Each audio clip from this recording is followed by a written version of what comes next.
हमारा अगला concentration term है मोलैलिटी।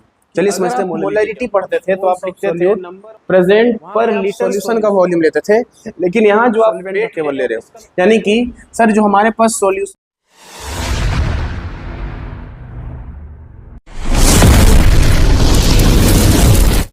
हमारा अगला कंसंट्रेशन टर्म है मोलैलिटी। चलिए समझते हैं मोलैलिटी क्या होता है। तो मोलैलिटी को डिफाइन कैसे करेंगे? It is defined as number of moles of solute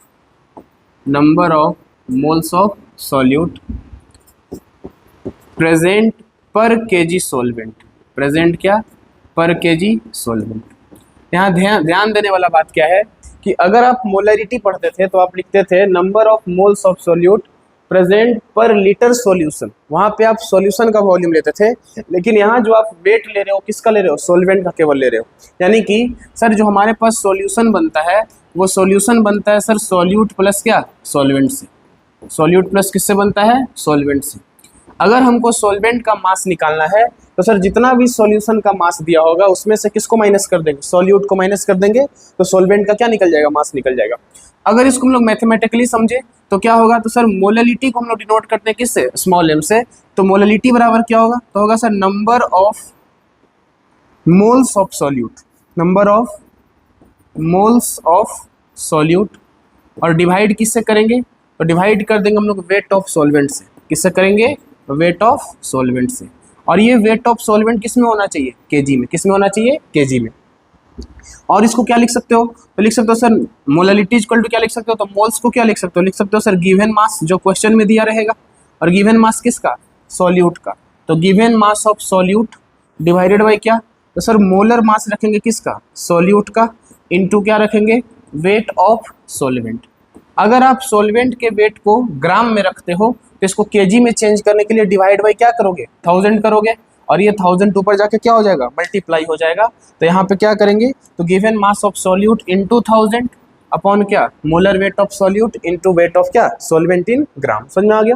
तो ये आपके पास फॉर्मूला यूज होने वाला है मोलैलिटी का। अच्छा आप बताओ इसका यूनिट क्या होगा? तो सर यूनिट में क्या लिखेंगे? सर ऊपर में मोल है तो लिख देंगे मोल, और नीचे वेट केजी में तो लिखेंगे पर केजी।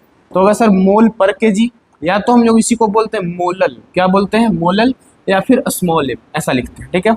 अच्छा इसमें कहीं भी वॉल्यूम का कोई टर्म नहीं आ रहा है तो ये टेम्परेचर डिपेंडेंट नहीं होगा, तो बोलेंगे it is temperature independent. It is temperature independent. ये टेम्परेचर पे डिपेंड नहीं करेगा। इट इज टेम्परेचर क्या? इंडिपेंडेंट।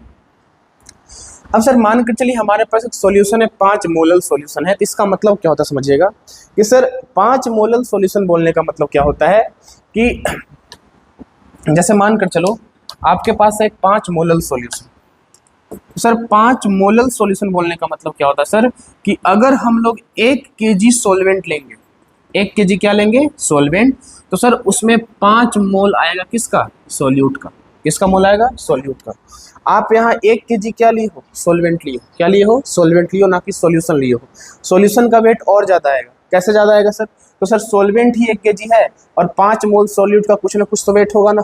तो उस सॉल्यूट के वेट को सॉल्यूशन के वेट से माइनस कर दिए तो किसका वेट आया? सॉल्वेंट का वेट आया है। तो सर 5 मोलल सॉल्यूशन बोलने का मतलब होता है कि अगर हम लोग 1 केजी कोई भी सॉल्वेंट लिए तो उसमें कितना मोल आएगा सॉल्यूट का? तो सर 5 मोल आएगा। अगर आपके पास मानकर चलो कि सर हम लोग 2 केजी सॉल्वेंट लेते हैं, क्या लेते हैं? 2 केजी सॉल्वेंट लेंगे तो सर कितना मोल आएगा?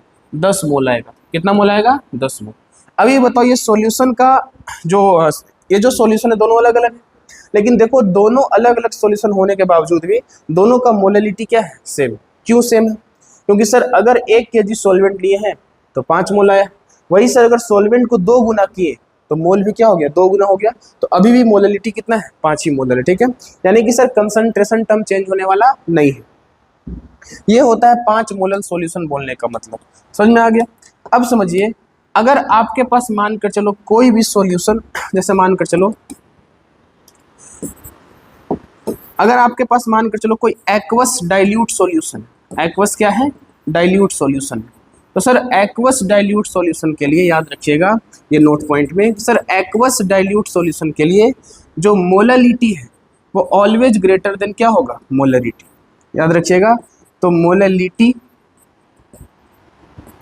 Is always greater than molality, greater than क्या, मोलैरिटी। समझो क्यों सर, हम लोग जब मोलैरिटी लिखते हैं, जैसे मान कर चलो आपके पास अगर वाटर है तो सर वाटर का डेंसिटी कितना होता है, तो सर वाटर का जो डेंसिटी होता है वो होता है सर 1 ग्राम पर ml। क्या होता है, 1 ग्राम पर ml। यानी कि सर अगर आप 1 ml वाटर लेते हैं तो उसका वेट कितना होगा, 1 ग्राम होगा। 2 ml वाटर लीजिएगा तो 2 ग्राम होगा। 3 ml वाटर लीजिएगा तो 3 ग्राम होगा। उसी तरह से जब आप मोलैरिटी लिखते हो तो मोलैरिटी में आप डिवाइड किससे करते हो, वॉल्यूम ऑफ सॉल्यूशन से। किससे लिखते हो, वॉल्यूम ऑफ सॉल्यूशन से। लेकिन सर जब मोलैलिटी लिखते हैं तो हम डिवाइड किससे करते हैं सर, तो वेट ऑफ सॉल्वेंट से। किससे डिवाइड करते हैं, वेट ऑफ सॉल्वेंट से। तो सर वॉल्यूम यहाँ पे किसका लिया गया है, सॉल्यूशन का, टोटल सॉल्यूशन का वॉल्यूम लिया गया, समझ में आ गया। और यहाँ पे वेट केवल किसका लिया गया, सॉल्वेंट का। तो सर ये वाला वैल्यू छोटा है, ये वैल्यू क्या है, छोटा है। तो अगर किसी भी इक्वेशन को आप छोटे वैल्यू से डिवाइड करते हो तो ओवरऑल टर्म क्या आएगा, ओवरऑल टर्म क्या आएगा, बड़ा आएगा। तो ये सर छोटा आएगा और ये कैसा आएगा, बड़ा आएगा। इसीलिए कोई भी अगर एक्वस डाइल्यूट सॉल्यूशन हो तो उसका molality is always greater than क्या होगा, मोलैरिटी। समझ में आ गया। ये आपके पास एक नोट पॉइंट था। अब हम लोग इसके बाद अगला कंसंट्रेशन टर्म पढ़ते हैं जिसका नाम है मोल फ्रैक्शन। क्या नाम है, मोल फ्रैक्शन। तो सी नंबर लिखिएगा, मोल फ्रैक्शन। अगला है आपके पास मोल फ्रैक्शन। मोल फ्रैक्शन को डिनोट किससे करते हैं सर, काई से। किससे करते हैं, काई से। आप इसको एक्स बोलो, काई बोलो आपके अगर आप काई से डिनोट करते हो आपसे पूछेगा सर काई बताओ और काई भी बताओ। तो काई मतलब क्या होता है कि sir mole fraction of solvent बताइए, और काई बी का मतलब मोल फ्रैक्शन ऑफ सॉल्यूट। तो मोल फ्रैक्शन ऑफ सॉल्वेंट बोलने का मतलब क्या होता है कि सर मोल फ्रैक्शन निकालने के लिए सबसे पहले हम लोग मोल लेंगे किसका, सॉल्वेंट का, और सॉल्यूशन में कितना टोटल मोल है, तो सर Na प्लस Nb। अगर आपके पास बाइनरी सॉल्यूशन है तो, अगर आपके पास 3 कंपोनेंट है तो क्या लिखोगे, Na plus Nb plus Nc plus Nd and dash dash dash, ठीक है ना। यानी कि अगर आपके पास बाइनरी सॉल्यूशन है तो काई का फॉर्मूला क्या होगा, Na upon Na plus Nb। यानी कि मोल ऑफ सॉल्वेंट रखेंगे और डिवाइड कर देंगे इसको टोटल मोल से। किससे कर देंगे, टोटल मोल से। तो सर मोल फ्रैक्शन का क्या होता है सर, तो सर मोल फ्रैक्शन होता है कि mole of component, mole of component जिसका भी आप निकाल रहे हैं उसका मोल रखेंगे और इसको डिवाइड कर देंगे किससे, टोटल मोल से। किससे करेंगे, टोटल मोल से। अगर आप मोल फ्रैक्शन सॉल्वेंट का निकाल रहे हैं तो उसी कंपोनेंट का यानी कि सॉल्वेंट का मोल रखेंगे और डिवाइड किससे कर देंगे, टोटल मोल से। टोटल मोल कितना होगा सर, जितना सॉल्यूट होगा और जितना सॉल्वेंट का मोल होगा उससे क्या करेंगे, डिवाइड कर देंगे। अगर आपके पास काई भी निकालना है तो सर लिखेंगे क्या, तो सर मोल ऑफ कंपोनेंट कितना होगा, Nb होगा, और इसको डिवाइड किससे करेंगे, Na प्लस किससे, Nb से। याद रखिएगा, ये सिंपल आपके पास है मोल फ्रैक्शन, ज़्यादा कुछ है नहीं इसमें। केवल आप अगर मोल ऑफ सॉल्यूट निकाल रहे हो तो मोल फ्रैक्शन ऑफ सॉल्यूट निकाल रहे हो तो मोल ऑफ सॉल्यूट को डिवाइड कर दो किससे, टोटल मोल से। और अगर आप मोल फ्रैक्शन ऑफ सॉल्वेंट निकाल दो तो डिवाइड किसको करो, मोल ऑफ सॉल्वेंट को डिवाइड कर दो टोटल मोल से। समझ में आ गया। और एक चीज़ याद रखिएगा कि sir chi A plus chi B जो होगा यानी कि मोल फ्रैक्शन का जो सम होगा वो यूनिटी के बराबर आएगा या फिर 1 के बराबर आएगा। काई ए प्लस काई बी कितना आएगा, 1 आएगा, हमेशा आएगा, ठीक है ना। अगर आपके पास और 3-4 कंपोनेंट है तो लिख सकते हैं sir chi A plus chi B plus chi C plus chi D, सबका वैल्यू मिलाकर कितना आएगा, सबका वैल्यू मिलाकर कितना आएगा, 1 आएगा। काई डी इक्वल टू कितना, 1। मोल फ्रैक्शन का टोटल जो सम आएगा वो कितना आएगा, 1 आएगा, ठीक है ना। तो ये था आपके पास तीसरा नंबर का कंसंट्रेशन टर्म। अगले कंसंट्रेशन टर्म पे चलते हैं जिसका नाम है परसेंटेज। ये थोड़ा समझने वाला है, ठीक है। अगला 4th नंबर है आपके पास परसेंटेज, परसेंटेज, ठीक है। अब परसेंटेज 3 तरीके का होता है। किस तरीका होता है, 3 तरीके का। सबसे पहला क्या है, सबसे पहला सर परसेंटेज बाय मास। क्या है, परसेंटेज बाय मास। या तो परसेंटेज बाय मास बोल लो या तो परसेंटेज बाय वेट बोल लो। इसको समझेंगे क्या सर, तो सर समझेंगे मास बाय मास परसेंट। क्या समझेंगे, मास बाय मास परसेंट। समझिएगा ध्यान से कि sir mass by mass percent का मतलब क्या होता है कि सर ऊपर में मास लिखा हुआ है तो सर लिखेंगे ऊपर में मास ऑफ सॉल्यूट। क्या लिखेंगे, मास ऑफ सॉल्यूट। किस में रखेंगे, तो सर ग्राम में। किस में रखेंगे, ग्राम में। नीचे भी आपको मास दिखाई दे रहा है तो सर नीचे मास ऑफ सॉल्यूशन रखेंगे। मास ऑफ क्या रखेंगे, सॉल्यूशन, ठीक है। इसको भी किस में रखेंगे, तो सर ग्राम में रखेंगे। और क्योंकि परसेंटेज है तो मल्टीप्लाइड बाई क्या कर देंगे, 100। क्या कर देंगे, 100। समझ में आ गया। अगर आपसे कोई बोले कि आपके पास 2% NaOH एक्वस सॉल्यूशन, ऐसा समझिए कि आपसे बोले कि 2% mass by mass NaOH aqueous solution, तो इसका मतलब क्या समझो कि सर हमको परसेंटेज का वैल्यू कितना लाना है, 2%।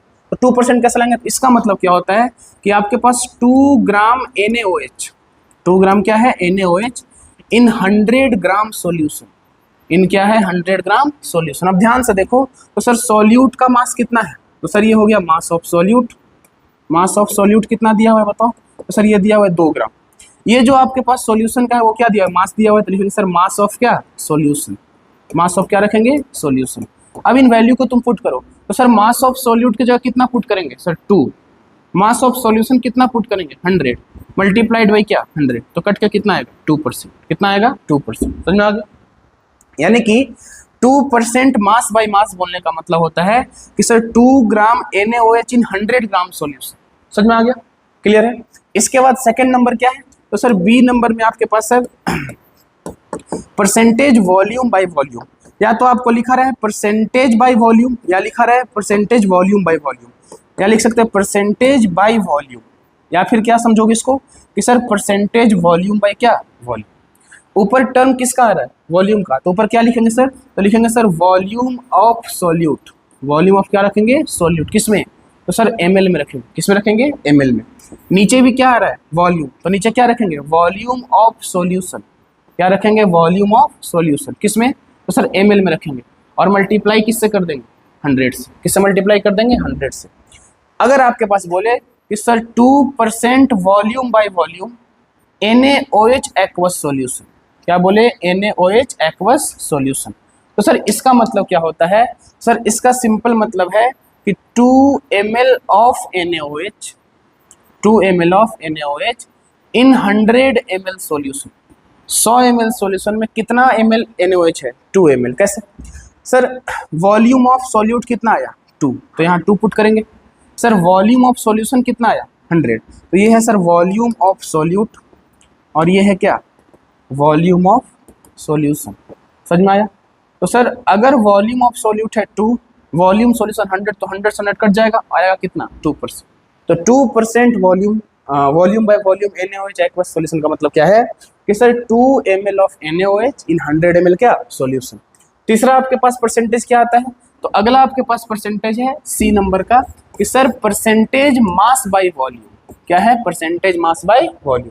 तो परसेंटेज मास बाय वॉल्यूम को आप यही समझिएगा, जैसे इसका मतलब क्या, सर ऊपर में आ रहा है टर्म मास का, तो लिखेंगे सर मास ऑफ सॉल्यूट, क्या रखेंगे मास ऑफ सॉल्यूट, समझ में आ गया, किस में रखेंगे, तो सर ग्राम में, किस में रखेंगे ग्राम में।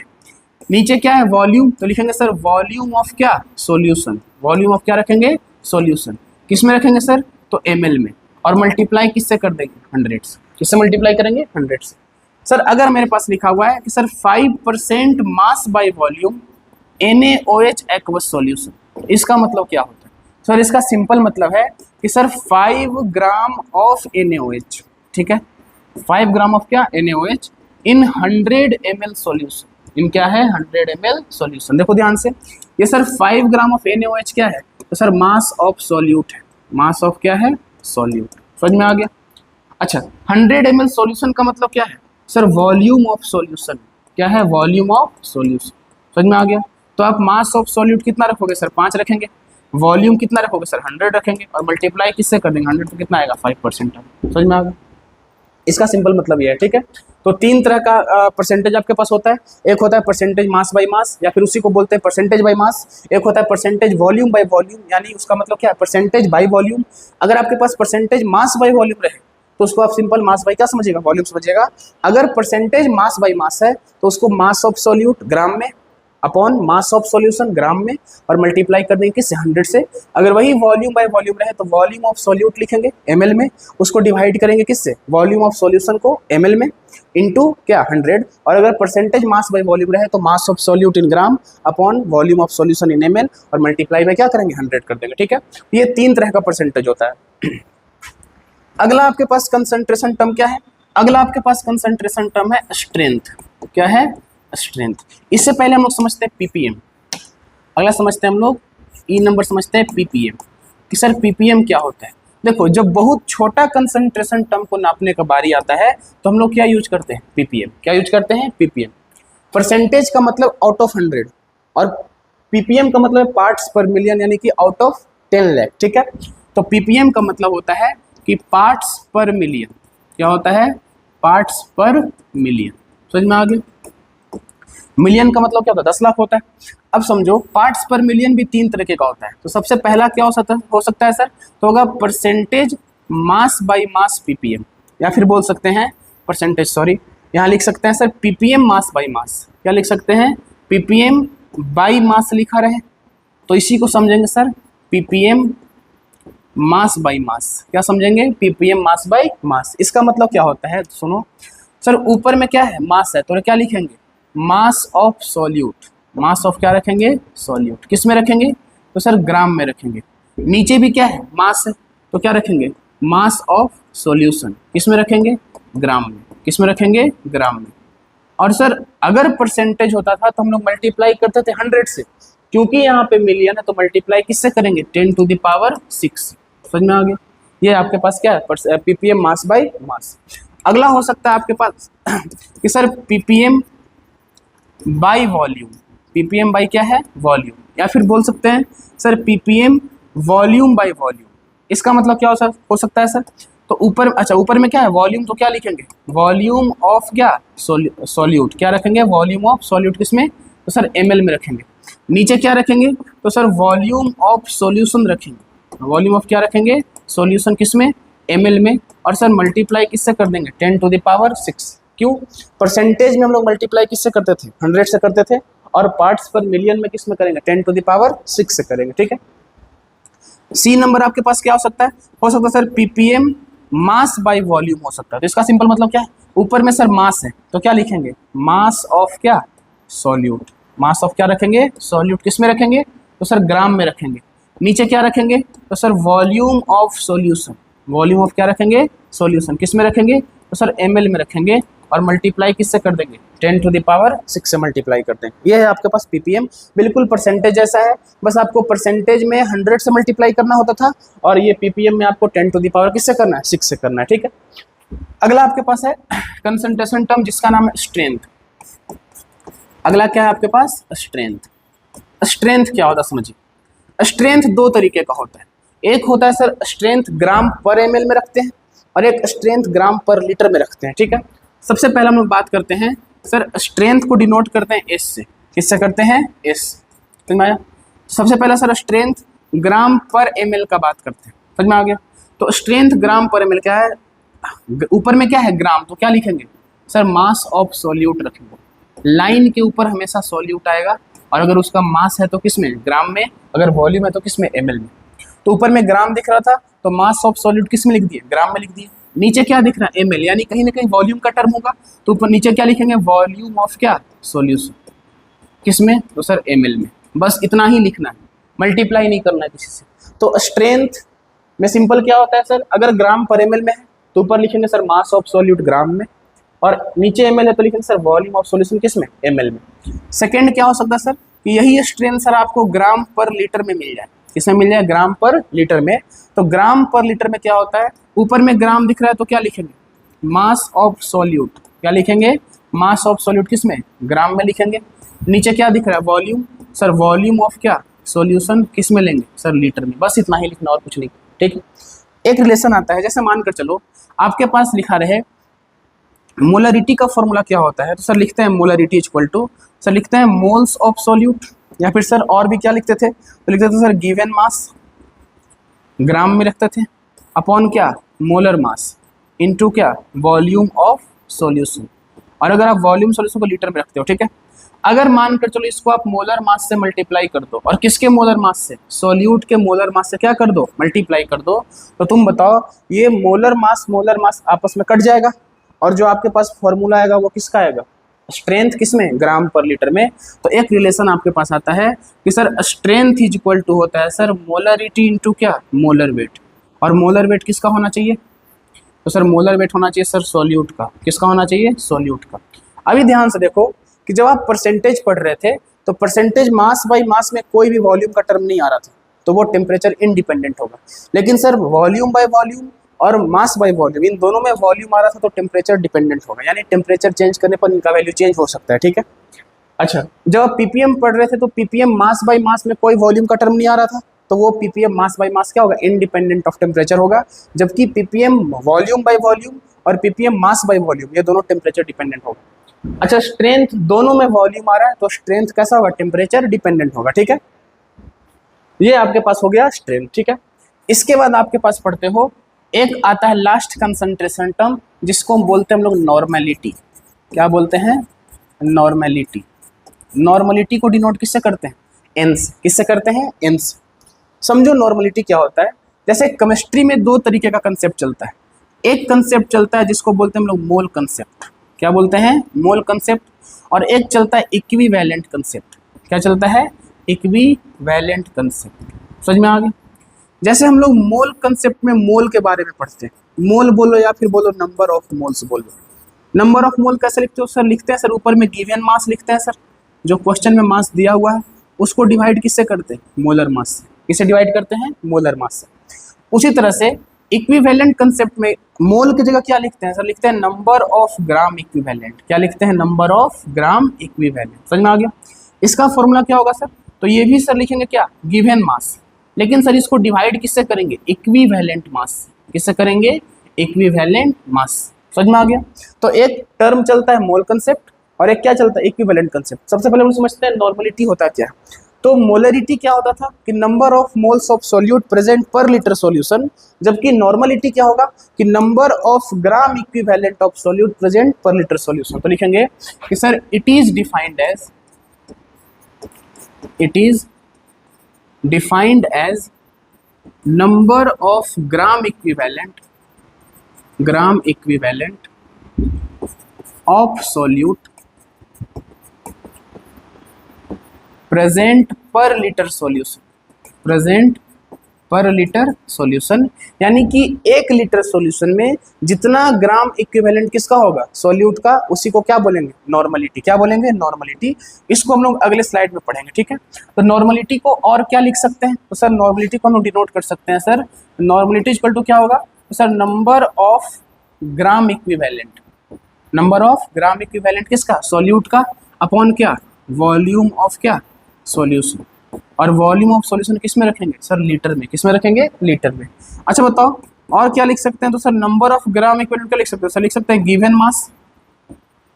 और किसका, गिवन मास ऑफ सॉल्यूट रखेंगे, अपॉन क्या रखेंगे, equivalent mass of solute. Equivalent mass of क्या, सॉल्यूट रखेंगे। और मल्टीप्लाई किससे कर देंगे, वॉल्यूम ऑफ सॉल्यूशन से। अगर इसको आप ml में रखते हो तो मल्टीप्लाई में क्या करना पड़ेगा, 1000, क्योंकि ml को लीटर में चेंज करने के लिए डिवाइड बाय 1000 करोगे और 1000 कहाँ चला जाएगा, ऊपर चला जाएगा, ठीक है। ये आपके पास नॉर्मलिटी का फॉर्मूला है, ठीक है। अभी समझो, एक आपके पास फॉर्मूला बनता है कि sir molar normality equal to होता है sir molarity into N factor. Normality equal to क्या होता है, मोलरिटी इनटू एन फैक्टर, ठीक है। ये फॉर्मूला कहाँ से आता है, इस एन फैक्टर को बोलते हैं वैलेंसी फैक्टर। क्या बोलते हैं, वैलेंसी फैक्टर। चलिए समझते हैं ये फॉर्मूला कहाँ से आता है, ठीक है। ये आप नोट कर लेना। इसके बाद हमारे पास अगला समझते हैं कि नॉर्मलिटी इक्वल टू क्या होता है, मोलरिटी इनटू एन फैक्टर। चलिए समझते हैं। देखो आपके पास हम बताएं अभी थोड़ा देर पहले कि एक चलता है आपके पास मोल कंसेप्ट। क्या चलता है, मोल कंसेप्ट। और एक चलता है आपके पास इक्विवेलेंट कंसेप्ट। क्या है, इक्विवेलेंट कंसेप्ट। जैसे आप मोल कंसेप्ट में पढ़ते हो नंबर ऑफ मोल्स के बारे में। किसके बारे में पढ़ते हो, नंबर ऑफ मोल्स के बारे में।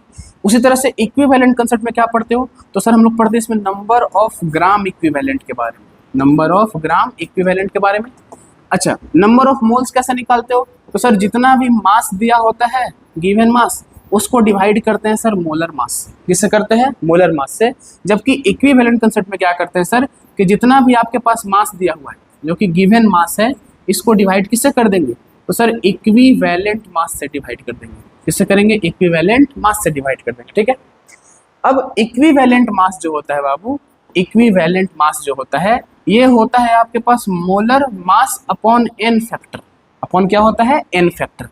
दिक्कत है सर ये एन फैक्टर क्या है, तो एन फैक्टर को हम लोग बोलते हैं वैलेंसी फैक्टर।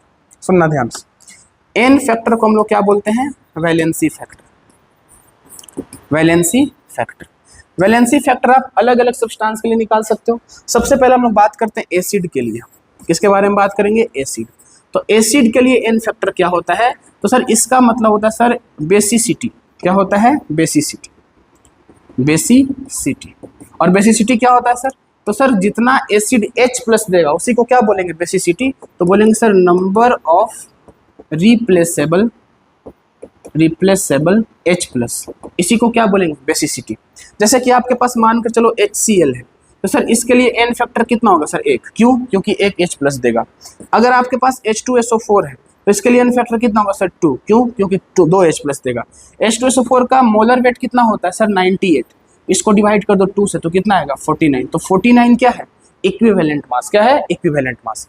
और आपके पास देखो, जैसे आपके पास ऑक्सो एसिड ऑफ फास्फोरस रहेगा तो 3 तरह का होता है। एक होता है H3PO4, एक होता है H3PO3 और एक होता है H3PO2। अगर आपके पास फॉस्फोरिक एसिड का, अगर आपके पास फॉस्फोरस का ऑक्सो एसिड है तो थोड़ा सतर्क रहिएगा। जितना भी आपको ऑक्सीजन दिख रहा है उससे एक कम H प्लस। तो अगर इसमें ऑक्सीजन 4 है तो 3 H प्लस, इसमें 3 है तो 2 H प्लस, इसमें 2 है तो 1 H प्लस। सर ऐसा क्यों होता है? तो तीनों का स्ट्रक्चर अगर बनाओगे तो पता चल जाएगा। जैसे आपके पास है H3PO4, तो H3PO4 कैसा होता है? P डबल बॉन्ड O, यहाँ पर OH रहेगा, यहाँ OH और यहाँ पे क्या रहेगा? OH। अब वही H बाहर आएगा जो O से कनेक्टेड है। तो सर इसमें 1, 2 और 3 H किससे कनेक्टेड है? O से कनेक्टेड है। तो बोलेंगे सर इसका एन फैक्टर कितना है? 3। अगर आपके पास H3PO3 है तो क्या लिखेंगे sir? P double bond O, यहाँ पे लिखेंगे OH, यहाँ पे OH और क्या? H। ये जो H है वो रिड्यूसिंग H है। कैसा है? रिड्यूसिंग H है। ये H प्लस के फॉर्म में बाहर नहीं निकलेगा, H माइनस के फॉर्म में निकलेगा। जबकि सर ये दोनों H किसके फॉर्म में निकलेगा? H प्लस के फॉर्म में। तो टोटल कितना निकलेगा? 2। तो सर बोलेंगे इसका एन फैक्टर कितना है? 2। अगर आपके पास H3PO2 है, H3PO2 है तो क्या लिखेंगे सर? तो P डबल बॉन्ड O, यहाँ पे O पर H रहेगा, एक रहेगा H और क्या रहेगा? ये दोनों का दोनों H कैसा है? रिड्यूसिंग नेचर का। कैसा है? Reducing nature. और ये निकलेगा किसके फॉर्म में? H माइनस के फॉर्म में। जबकि ये वाला H कैसा निकलेगा? H प्लस के फॉर्म में। तो एन फैक्टर कितना हो जाएगा? 1 हो जाएगा। तो अगर फॉस्फोरिक एसिड का केस रहेगा, अगर ऑक्सो एसिड ऑफ फॉस्फोरस रहे तो याद रखिएगा जितना भी ऑक्सीजन दिख रहा है उससे एक कम क्या होगा? उसका एन फैक्टर होगा। यानी कि उससे एक कम क्या देगा? H प्लस देगा। ठीक है। सेकेंड हम लोग बात करते हैं बेस के बारे में। तो सर बेस के लिए एन फैक्टर का मतलब होता है सर एसिडिटी। क्या होता है? एसिडिटी। एसिडिटी क्या होता है सर? तो एसिडिटी का मतलब है sir number of replaceable OH minus. Replaceable OH minus. OH minus जितना कोई बेस देगा उसी को क्या बोलेंगे? एसिडिटी। क्या बोलेंगे? एसिडिटी। समझ में आ गया? जैसे कि आपके पास NaOH है तो सर इसका एन फैक्टर कितना होगा सर? ये एक OH देगा तो बोलेंगे एन फैक्टर इसका 1 हो जाएगा। ठीक है। तो सर इसका मोलर मास और इक्विवेलेंट मास दोनों क्या होगा? सेम हो जाएगा। क्योंकि सर मोलर मास आएगा कितना? 40 आएगा और इक्विवेलेंट मास कैसे? तो molar mass upon N factor कितना है? 1 है। तो इसका मोलर मास और इक्विवेलेंट मास क्या हो जाएगा? सेम हो जाएगा। अगर आपके पास FeOH होल ट्वाइस है, अगर FeOH होल थ्राइस है तो एन फैक्टर कितना? 3 हो जाएगा। अगर आपके पास AlOH होल थ्राइस है तो कितना सर? 3 हो जाएगा। क्योंकि 3 OH माइनस ये सब देगा। ठीक है। सी नंबर आपके पास क्या है? तो सर सी नंबर मेरे पास है सर सॉल्ट। तो सॉल्ट के लिए कैसे निकालते हैं? तो याद रखिएगा कि अगर आपको सॉल्ट के लिए निकालना है, सी नंबर आपके पास क्या है? सॉल्ट। तो सॉल्ट के लिए एन फैक्टर का मतलब क्या होता है? Total charge on cation. Total charge on क्या? कटायन। कि कटायन के ऊपर कितना चार्ज। अनायन भी देख सकते हो, कोई जरूरत नहीं कटायन ही, लेकिन टोटल चार्ज किस पे देखना है? कटायन पे। जैसे कि अगर आपके पास NaCl है, क्या है? NaCl। तो सर अगर टूटेगा तो सर Na पे प्लस चार्ज आएगा 1 का और एक Cl माइनस पे आएगा। तो बोलेंगे सर एन फैक्टर कितना हो जाएगा? 1। अगर आपके पास AlCl3 है तो टूटेगा किस में? तो टूटेगा सर Al+3 में और 3Cl माइनस में। तो टोटल कटायन पे चार्ज कितना है? 3 का। तो एन फैक्टर कितना हो जाएगा? 3 हो जाएगा। अगर आपके पास FeCl2 है तो कितना हो जाएगा? 2 हो जाएगा। समझ में आ गया? यानी कि सॉल्ट के लिए एन फैक्टर कैसे देखते हैं? तो सिंपली कटायन पे टोटल चार्ज देख लीजिए, वो क्या है? N factor. समझ में आ गया? हम लोग अगले कंसेप्ट को समझते हैं कि sir normality is equal to molarity into N factor कैसे आता है। तो चलिए समझते हैं कि सर हम लोग मोलरिटी का डिफिनेशन, नॉर्मलिटी क्या पढ़ते सर? कि given mass of solute upon क्या? Equivalent mass of solute into क्या? Volume of solution. अगर लीटर में रहेगा तो ठीक है, अगर ml में रहेगा तो मल्टीप्लाई बाय क्या करेंगे? 1000 करेंगे। ठीक है। चलिए हम लोग समझते हैं इसमें कि सर अभी आप क्या लिखें कि सर नॉर्मलिटी का फॉर्मूला क्या लिखे sir? Given mass of solute. तो लिखेंगे sir given mass of solute, given mass of क्या? सॉल्यूट रखेंगे। अच्छा, नीचे क्या लिखेंगे, इक्विवेलेंट मास। तो याद करो इक्विवेलेंट मास को क्या लिखना सीखें कि सर इक्विवेलेंट मास जो होता है सर मोलर मास अपॉन क्या होता है, एन फैक्टर होता है। तो यहाँ लिखेंगे सर इक्विवेलेंट मास की जगह पे लिखेंगे सर मोलर मास लिखेंगे अपॉन क्या करेंगे, एन फैक्टर। क्या करेंगे, एन फैक्टर। और मल्टीप्लाई किससे कर देंगे, तो सर वॉल्यूम ऑफ सॉल्यूशन से। और वॉल्यूम ऑफ सॉल्यूशन अगर एमएल में रखेंगे तो मल्टीप्लाई किससे करेंगे सर, 1000 से। ऐसा रहेगा। अब ये एन फैक्टर जो डिवाइड में है ये चला जाएगा ऊपर, मल्टीप्लाई हो जाएगा। तो क्या होगा सर, नॉर्मलिटी इक्वल टू होगा सर ऊपर में लिखेंगे गिवन मास सॉल्यूट का अपॉन क्या, मोलर मास किसका, सॉल्यूट का, इनटू क्या, वॉल्यूम ऑफ सॉल्यूशन। अगर इसको आप ml में रखते हो तो मल्टीप्लाइड बाय क्या करना पड़ेगा, 1000, और n फैक्टर ऊपर जाके क्या हो जाएगा, मल्टीप्लाई हो जाएगा। तो तुम ध्यान से देखो sir, given mass by molar mass into volume of solution ml में, और मल्टीप्लाइड बाय 1000, ये होता है सर मोलरिटी। ये क्या होता है, मोलरिटी। तो लिख सकते हैं कि सर नॉर्मलिटी इक्वल टू क्या होगा सर, तो molarity into n factor. Simply n factor निकालना सीख गए। n फैक्टर को बोलते हैं वैलेंसी फैक्टर। क्या बोलते हैं, वैलेंसी फैक्टर। और एसिड के लिए क्या होता है, जितना H प्लस देगा उसको बोलेंगे वैलेंसी फैक्टर उसका। बेस के लिए जितना OH माइनस देगा, और सॉल्ट का मतलब जितना उस पे कटायन पे चार्ज होगा उसी को क्या बोलेंगे, एन फैक्टर। ठीक है, ये आपके पास टोटल कंसंट्रेशन टर्म दिया हुआ है किसमें, NCERT में। समझ में आ गया। कुछ कुछ शॉर्ट फार्मूला होता है, जो शॉर्ट ट्रिक होता है वो आपको अगले वीडियो में मिल जाएगा, और कुछ नोट पॉइंट आपको अगले वीडियो में लिखवा देंगे। ठीक है, और कुछ क्वेश्चन कंसंट्रेशन टर्म से रिलेटेड अगले वीडियो में करते हैं। तो चलिए हम लोग मिलते हैं नेक्स्ट वीडियो में। Thank you.